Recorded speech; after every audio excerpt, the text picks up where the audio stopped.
Nous allons maintenant rentrer dans le vif du sujet, puisque je vais vous présenter un flash actu reprenant les avancées des négociations conventionnelles.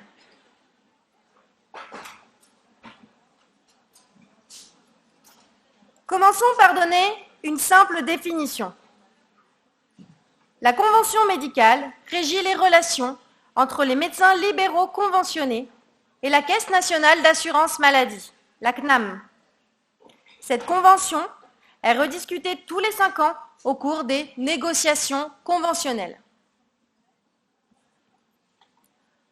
Revenons rapidement sur les acteurs de ces négociations, à savoir les syndicats de médecins libéraux, répartis en 2 collèges, l'un de la médecine générale et l'autre des autres spécialités. En ce qui concerne la médecine générale, ne retenez que les 4 syndicats représentatifs, à savoir MG France, la Confédération des syndicats médicaux français, la CSMF, la Fédération des médecins de France, ou FMF, et l'Union française pour une médecine libre syndicat, ou UFMLS. Par ailleurs, d'autres structures, dont l'ISNAR-IMG, ont un rôle d'observateur. Nous pouvons exprimer notre avis, être source de propositions, mais ne nous signons pas la Convention. Nous sommes cependant particulièrement considérés et écoutés par l'assurance maladie et les autres syndicats. La dernière convention a été signée en 2016. Elle aurait dû être rediscutée en 2021. Mais les négociations ont été repoussées à cause de l'épidémie de Covid. Elles se sont finalement ouvertes le 9 novembre 2022. Après 4 mois de discussion, aucun syndicat n'a signé la proposition de convention de la CNAM, car elle comprenait des propositions qui posaient problème pour tous les syndicats libéraux. Dans cette situation, un règlement arbitral est publié dans l'attente de nouvelles discussions. En effet, avant l'ouverture des négociations, une arbitre avait été désignée et acceptée par l'ensemble des partenaires conventionnels. Elle était chargée de rédiger un règlement arbitral en cas d'échec des négociations. Celui-ci a été rendu public le 23 avril 2023. Ce dernier revalorise toutes les consultations de 1,50 € sans condition. Pour ce qui nous concerne principalement, le G passe donc de 25 à 26,50 € et le G plus MEG, la majoration pour les enfants de 0 à 6 ans, passe à 31,50 €. Toujours sur les revalorisations, une nouvelle consultation spécifique d'inscription dans la patientèle du médecin traitant d'un patient en affection longue durée, n'ayant pas de médecin traitant auparavant, a été créée et valorisée à 60 €. Pour les patients et patientes en soins palliatifs à domicile, la cotation visite longue, valorisée à 60 €, n'est plus limitée en nombre dans l'année.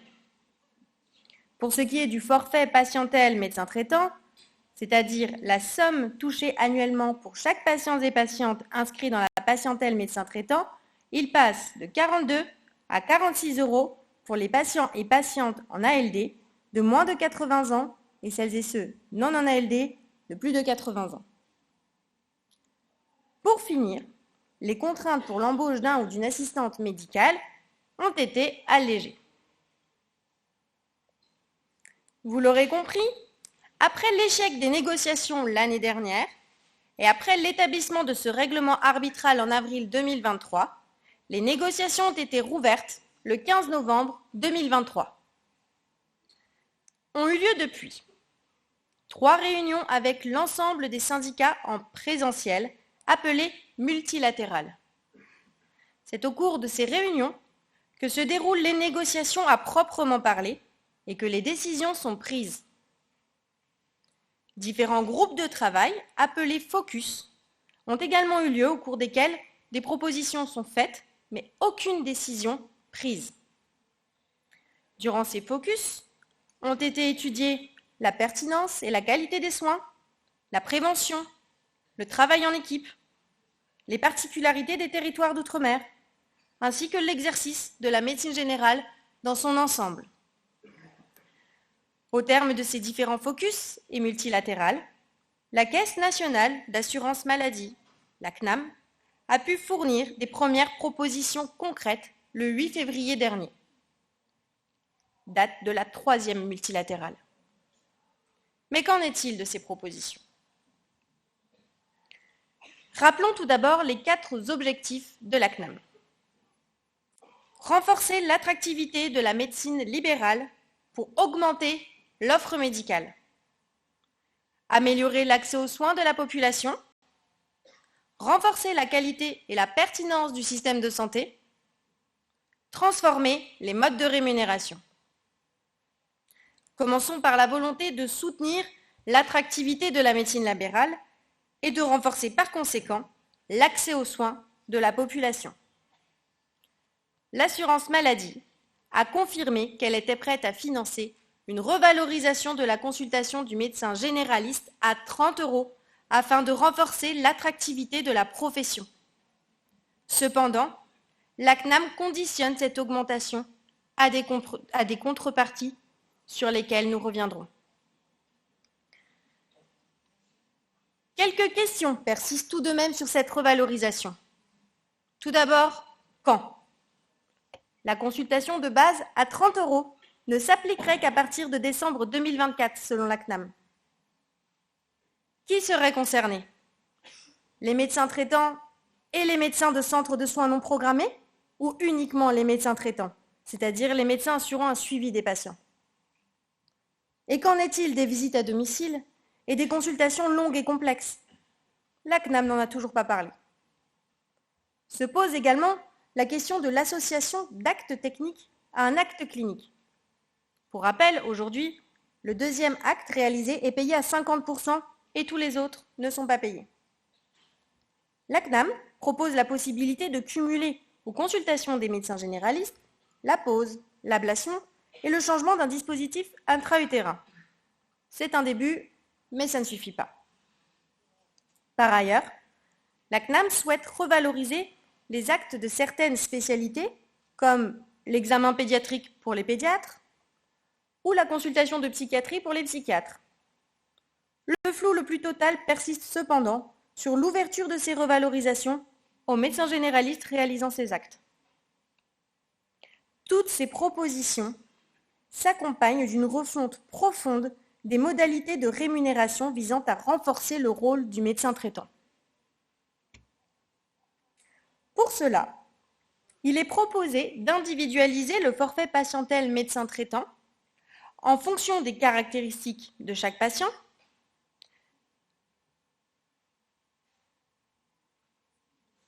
et en fonction également de la qualité de leur parcours de prévention. Ce nouveau forfait patientèle signerait la disparition des 2 autres forfaits, le forfait structure et la ROSP, la rémunération sur objectif de santé publique. Ce nouveau forfait patientèle médecin traitant se compose d'une part fixe, selon la complexité de ce patient, tenant compte de son âge et de la présence d'une pathologie chronique, comme aujourd'hui, d'une part variable, selon le niveau de réalisation des vaccins, dépistages et consultations obligatoires auxquelles ce patient est éligible. Et enfin, des majorations applicables à certains médecins pour la totalité de leurs patients en fonction de l'exercice. Ainsi, il est proposé une majoration de 10% pour les médecins exerçant en zone sous-dense, de 30% pour une primo-installation dans ces zones pendant 2 ans, ou encore de 10% pour les médecins en exercice après 67 ans. De plus, les montants seront majorés. Ainsi, pour un patient de plus de 80 ans et en ALD, le montant du forfait patientèle médecin traitant passe de 80 à 100 €. Pour les populations pédiatriques, il passe de 6 à 15 €. La CNAM souhaite également valoriser les missions spécifiques des médecins, telles que la maîtrise de stage universitaire, la participation au SAS, le service d'accès aux soins, et à la PDSA, la permanence des soins ambulatoires, ou encore la participation à la recherche ambulatoire. Un point d'intérêt pour nous reste les aides à l'installation. La CNAM propose un remaniement de celle-ci. Pour aborder ce sujet, définissons d'abord les différents zonages. Pour rappel, ceux-ci sont actualisés tous les 3 ans et sont définis comme suit. Les zones hors zonage, considérées comme moins en difficulté et non éligibles aux aides. Les zones d'action complémentaire, les ZAC, zones en difficulté. Et les zones d'intervention prioritaire, ou ZIP, zones en grande difficulté. Ainsi, en remplacement de l'actuel CAIM, le contrat d'aide à l'installation des médecins, correspondant à 50 000 € bruts, il est proposé, pour les primo-installés en ZIP, de majorer le forfait patientèle médecin traitant de 30% pendant 2 ans. Pour renforcer encore davantage l'attractivité des zones sous-dotées, des aides ponctuelles de 10 000 € pour les primo-installés en ZIP et de 5 000 € pour les primo-installés en ZAC pourront être proposées. Cependant, il faut noter que le forfait patientèle médecin traitant est très faible les premières années d'installation, ce qui peut desservir les jeunes installés. Un calcul intégrant la file active de patients pourrait s'avérer plus pertinent. Passons à un autre objectif de la CNAM, renforcer la qualité et la pertinence des soins. La proposition de convention, si elle décide de revaloriser la médecine générale, ne le fera pas sans contrepartie de la part des médecins. Ainsi, elle fixe une liste de programmes d'actions partagées sur lesquels les médecins s'engagent collectivement à faire évoluer leurs pratiques de prescription pour répondre aux enjeux de pertinence au regard des référentiels et de sobriété environnementale et économique. La CNAM souhaite par exemple limiter le remboursement des prescriptions faites en dehors de leurs indications. La CNAM semble également vouloir ancrer dans la Convention les préoccupations environnementales à travers la sobriété des prescriptions médicamenteuses. Elle propose ainsi de limiter le surstockage de médicaments par les patients et patientes, par exemple, comme le paracétamol, souvent prescrit sans demande réelle. L'assurance maladie souhaite également renforcer l'utilisation des outils numériques, comme les prescriptions dématérialisées des arrêts de travail ou le déploiement de l'ordonnance numérique. La prochaine réunion plénière se tiendra le 14 mars prochain. D'ici là, la CNAM va rencontrer chacune des organisations syndicales de manière bilatérale afin d'entendre leurs revendications. L'assurance maladie souhaite que les partenaires conventionnels puissent s'accorder au plus vite sur un texte. Je vous remercie de votre attention et suis prête à répondre à vos questions.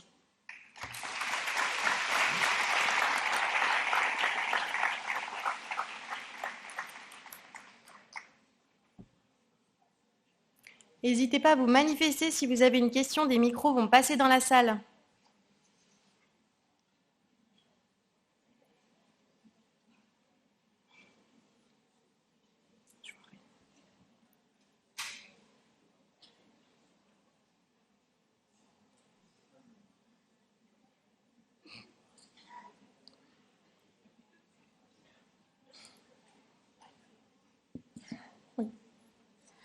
Bonjour à toutes et à tous. J'ai une question par rapport à la limitation des remboursements des prescriptions hors indication. En fait, je ne comprends pas trop comment ça peut être mis en œuvre. Est-ce que ça voudrait dire qu'ils vont fliquer absolument chaque ordonnance qu'on fait?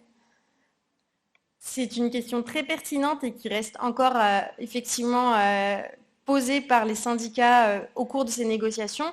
Ça supposerait potentiellement un contrôle des ordonnances par les pharmaciens, par exemple, ou ce genre de choses. On n'a pas exactement la réponse à cette question et des moyens de mise en œuvre. Mais du coup, est-ce que, comment dire, ce qui va vraiment importer, c'est les prescriptions des traitements hors AMM, ou est-ce que c'est vraiment aller faire une enquête exhaustive de la prise en charge et revoir le cas clinique? Ah ben non, là, ok, c'est indiqué dans cette pathologie-là, mais dans ce cas de figure-là, non. Enfin, j'ai l'impression que c'est un peu une perte de liberté, quoi. L'idée, ce serait également de limiter les prescriptions hors AMM, mais également que ce soit en rapport avec les antécédents des patients et patientes, principalement. Et que ce soit les prescriptions justement de première intention qui soient faites dans un premier temps, et tout ça relativement aux recommandations HAS, parce que la CNAM se base sur les recommandations HAS, et vous savez tous et toutes le retard que peuvent avoir ces recommandations sur les sociétés de différentes spécialités.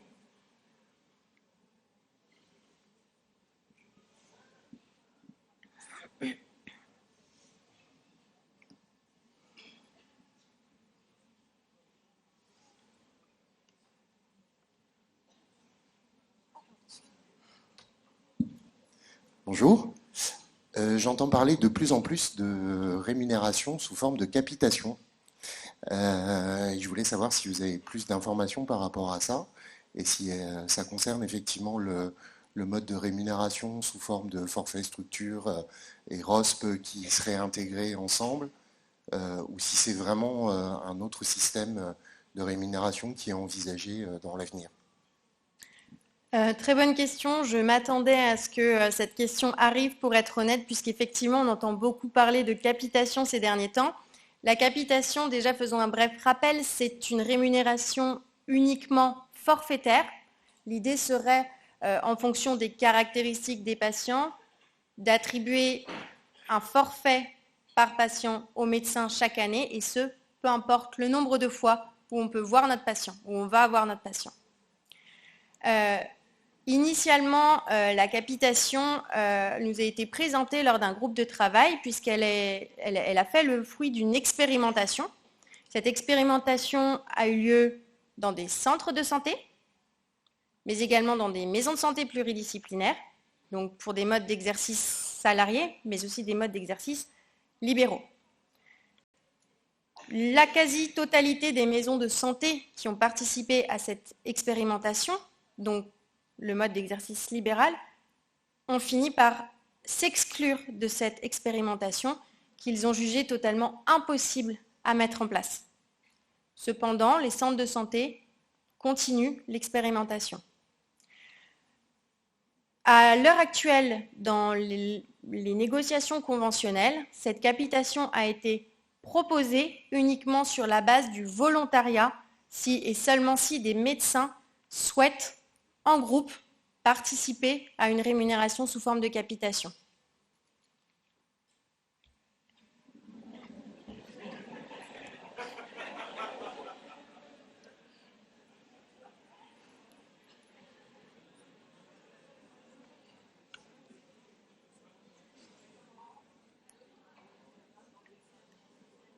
On a encore le temps pour une ou deux questions. Si vous en avez, n'hésitez surtout pas.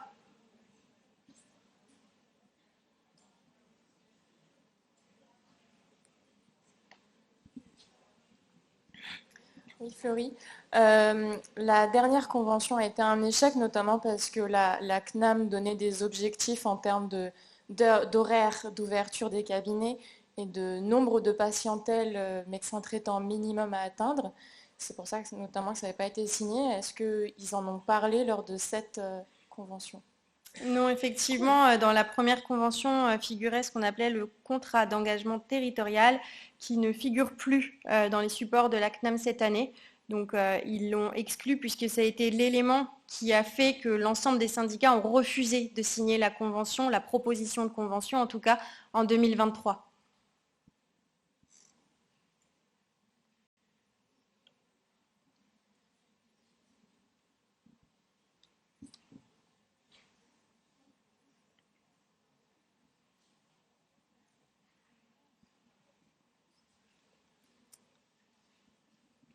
Est-ce que vous avez une dernière question ? Je précise que je ne vous vois pas dans la salle, donc levez la main bien haut pour que les gens qui distribuent les micros puissent vous voir si vous avez des questions.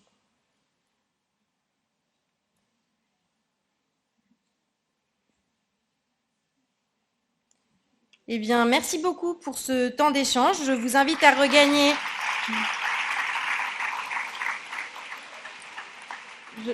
Je vais vous inviter à regagner le hall partenaire afin de profiter des boissons et gourmandises de